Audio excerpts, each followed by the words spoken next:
Another day, another story. Dim sum for Christmas. The experiences of immigrants in New York explain how the tradition began.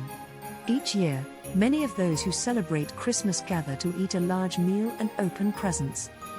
Many Jews, meanwhile, carry out another tradition on and around December 25th, eating at a Chinese restaurant. Welcome to Tabo Eminent Channel. This custom traces its roots to New York City's Lower East Side, but it now happens across the country. Here's what to know about the Jewish tradition of eating Chinese food on Christmas.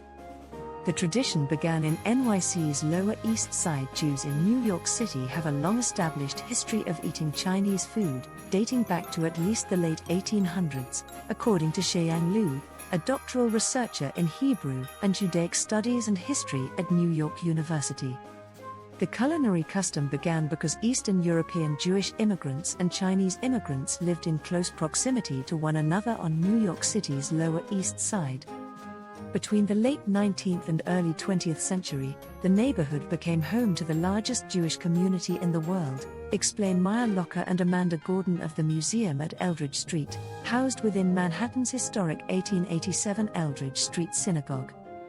Locker and Gordon note in an email to History that its new residents brought customs and traditions that evolved to fit American life, and created new traditions alongside their neighbors. One of these new traditions was eating in the many Chinese restaurants located in the area.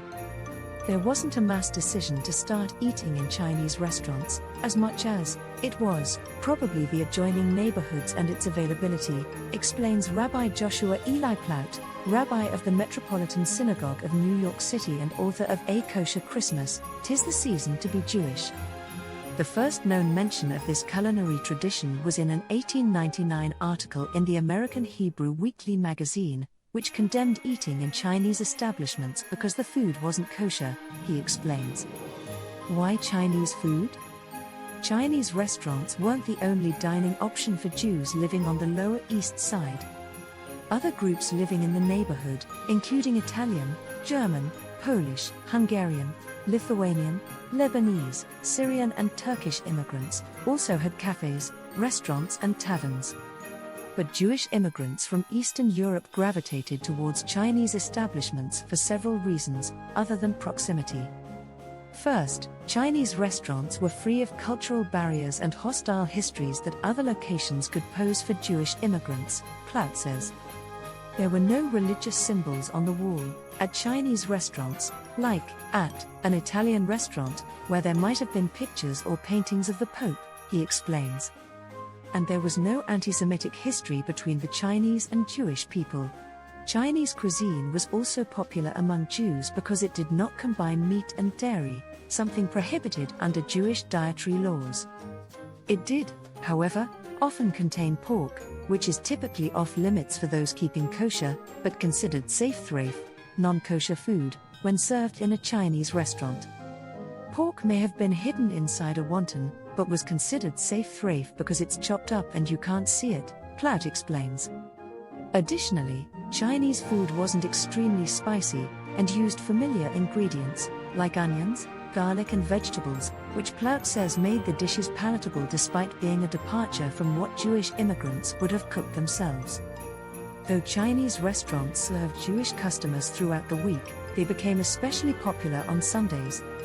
Jews patronizing Chinese restaurants for Sunday lunch and supper ran parallel to after-church meals organized in the homes of church-going Americans, Plaut writes in A Kosher Christmas, 'Tis the Season to be Jewish. Eating dim sum for Sunday brunch also became a Jewish custom, he notes. According to Liu, Chinese restaurants embraced and fostered this Jewish tradition since it was good business. During most of the 20th century, Chinese restaurants were the only stable options on Sundays, she explains. Chinese restaurateurs themselves knew about it also, and made it a selling point in their ads posted in the Jewish newspapers. They would say, "We offer Sunday chicken," and "steak meals," or "We are open late on Sundays." Finally, eating in Chinese restaurants offered a way of assimilating in a new country. It was part of the process of Americanization, Plaut says. Eating out was becoming more popular in general from the 1890s in the United States. It was also probably a sign of being able to afford it, because eating out was then a luxury. Jewish Christmas traditions. While it's unclear exactly when eating Chinese food on Christmas became an established Jewish tradition, Plaut says that it's likely predated by another Jewish Christmas custom, volunteerism.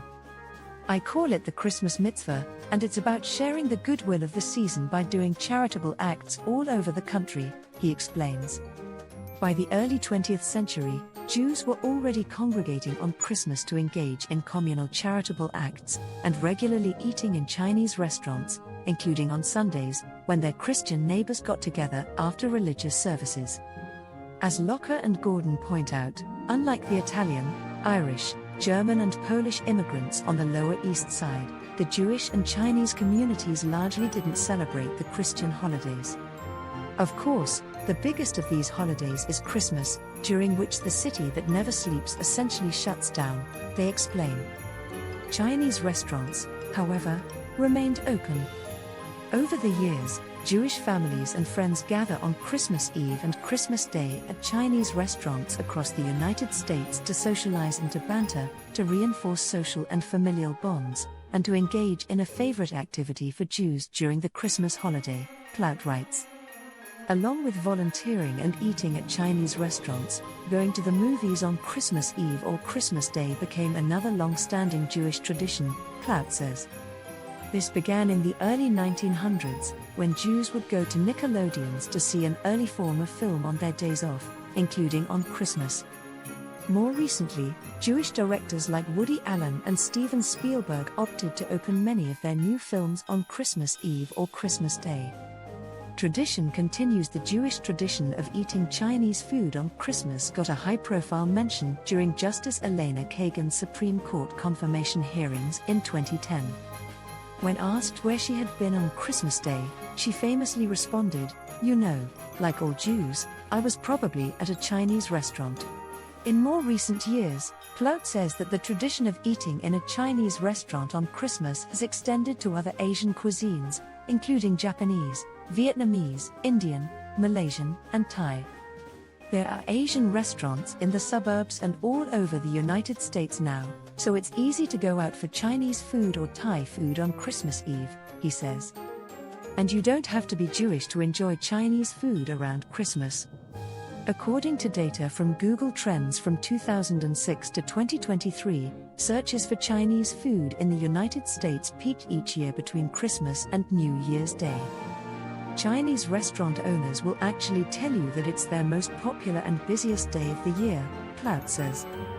Given that Jews account for approximately 2.4% of all adults in the US, it's likely that people outside of the faith have also adopted the tradition of gathering at Chinese restaurants on Christmas. It's a way to make your own insider form of celebrating the holiday, Plaut says. Instead of Christmas ham, maybe you'll have Kung Pao chicken. Thanks for watching. Request you to subscribe the channel.